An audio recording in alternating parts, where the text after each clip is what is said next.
Hello, and welcome to this edition of Y-PAC CityCast. Last fall, the City of Yakima was surprised when an anonymous donor gave the city $50,000 to make improvements to Randall Park. If that wasn't enough, another anonymous donor further surprised the city by pledging another $100,000 if the community matched it dollar for dollar. To do your part, send your donation, no matter how big or how small, to the Randall Park Improvement Challenge at 111 University Parkway, Suite 102, Yakima, Washington 98901. You can also make a donation by calling Parks and Rec Manager Ken Wilkinson at 509-576-6416. Randall Park, which is located between 44th and 48th Avenues just south of Nob Hill Boulevard, needs new restrooms, new playground equipment, updated trail systems, and other improvements that could add up to about $500,000 in cost. By combining the two gifts from the anonymous donors and what the community hopes to get with a grant from the Washington State Recreation and Conservation Office, Wilkinson is confident all the needed improvements can be made to Randall Park. The second season of the Downtown Summer Nights concert series is underway, and this year that will mean even more music than there was during the series' inaugural run in 2013. 3 different acts will perform every Thursday from now through August 21st. Last year's performances usually featured just 1 or 2 acts. Like last year, the Downtown Summer Nights concerts will begin at 5 p.m. and take place on 4th Street behind the Capitol Theater.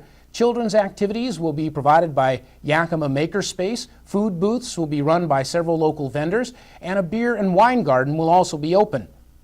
To see the complete lineup for the 2014 Downtown Summer Nights concert series, check out the event's official website at downtownsummernights.com. The Downtown Summer Nights concert series is co-produced by the City of Yakima and Town Square Media, and this year is being sponsored by Stewart Subaru. Recently, the Yakima City Council made a couple of important decisions about potential new public spaces in Yakima, an indoor aquatics facility and a downtown plaza. With more on those 2 decisions, here's CityCast's Ken Crockett. The Yakima City Council wants more time to study the idea of building a new indoor swimming pool and to determine the fate of Lyons and Franklin pools, which are showing their age and may need millions of dollars to keep running. The council is expected to take up the issue again in a couple of months after receiving additional public input and more detailed information on various options that may be available. The City Council did vote to remove Fisher Golf Course from a list of 5 possible locations for a new indoor swimming pool. In other recent council action, an August 2015 election date was approved for an advisory vote on a proposed downtown Yakima plaza. The city is looking at 2 downtown parking lots as possible locations for the plaza. One lot is located across from the Capitol Theater on 3rd Street, and the other is at the corner of North 2nd Street and Staff Sergeant Pendleton Way. A consulting firm hired by the city is expected to release concept designs for the plaza in July.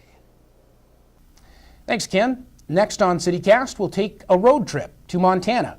You're watching Y-PAC CityCast.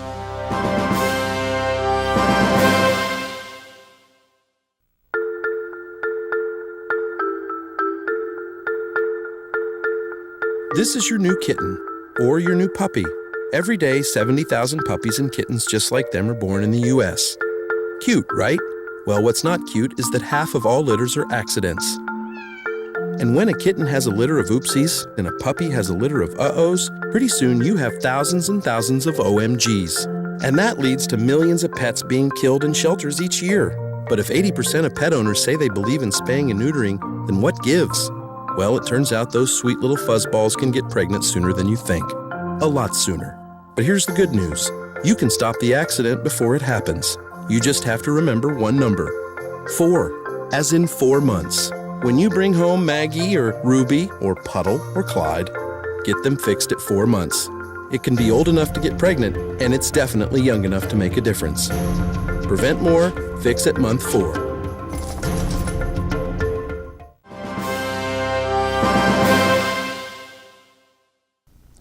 For several months now, the City of Yakima has been studying the potential for a central plaza to be built downtown.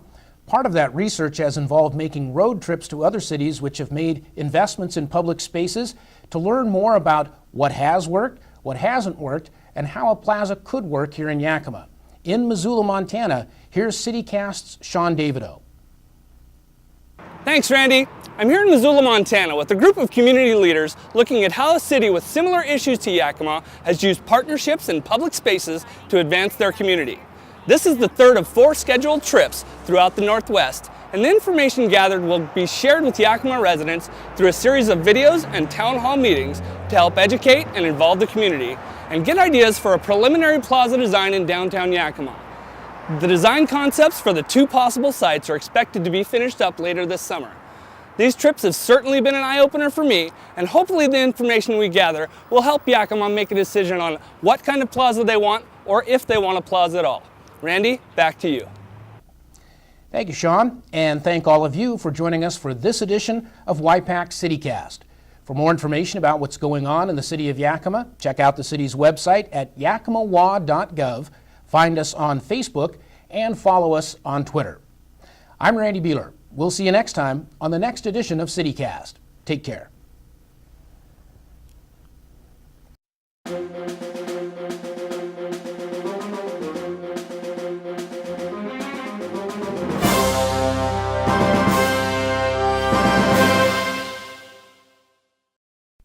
For more information on Y-PAC CityCast, call 575-6092.